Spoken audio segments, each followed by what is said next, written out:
Good evening, কেমন আছো সবাই? সন্ধে হলেই তো জানো একটু মনটা করে খাই খাই, কী যে খাই রোজ রোজ কিছুই বুঝতে পারি না।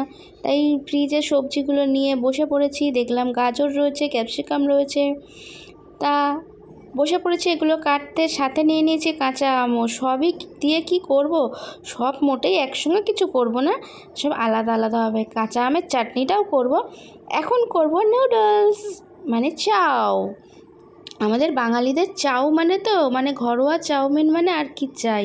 আর এই দেখো কাঁচা আমও কেটে নিয়েছি, এটার আমি চাটনি করব, সেটা তোমাদের সঙ্গে শেয়ার করব, তোমরা দেখতে থাকো, স্কিপ করো না যেন।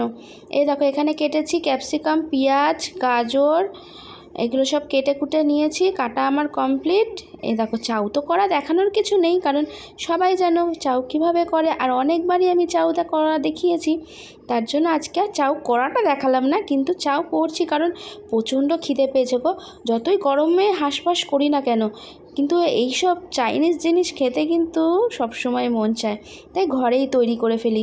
বাইরে খাওয়ার তো ক্ষমতা নেই, তার জন্য বাড়িতে করলে কী হবে। এই দেখো এগ চাউ দারুণ দারুণ, আর আমি কিন্তু চাও একটু ভালোই করতে পারি। এই দেখো ফাইনাল লুক আমার চাউয়ের।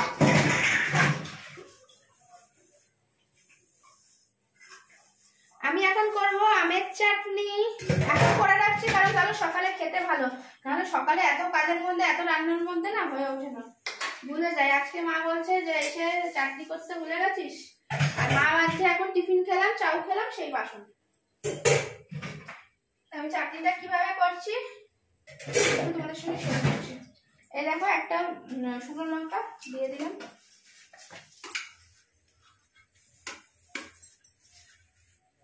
আর এইটুকুনি পরিমাণে 5 ফোড়ন।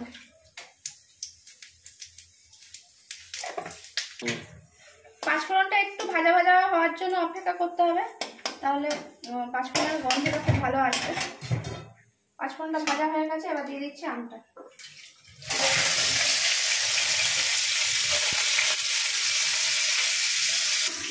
এবার এর মধ্যে দিলাম একটু নুন, এই যে অল্প পরিমাণে।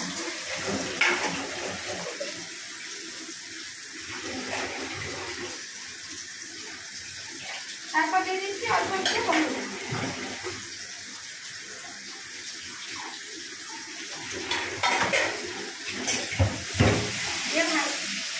দিয়ে ভালো করে আমটা একটু ভাজা ভাজা করতে পারবে।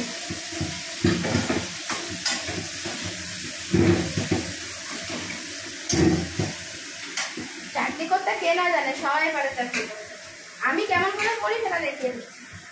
আজকে আর মশলা টসলা কিছু দেবো না, এরকম ভাবে নর্মাল ভাবেই করবো। এত গরম পড়েছে তো, এখন এই আমের চাটনিটা যেভাবেই করো তুমি খেতে খুব দারুণ লাগবে, মানে টক আর তিতো, এটাই আমাদের এখন গরমের মধ্যে খেতে ভালো লাগে।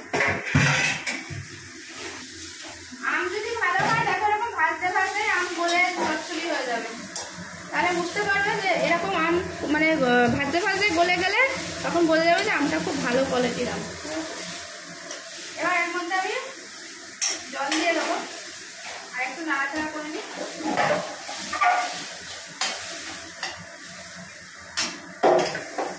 জল দিয়ে দিচ্ছি।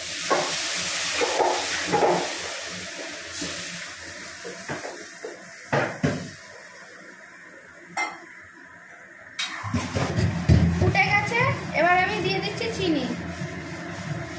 যতটা পরিমাণ লাগবে তোমরা চেক করে নেবে, সেরকম দেবে চিনি।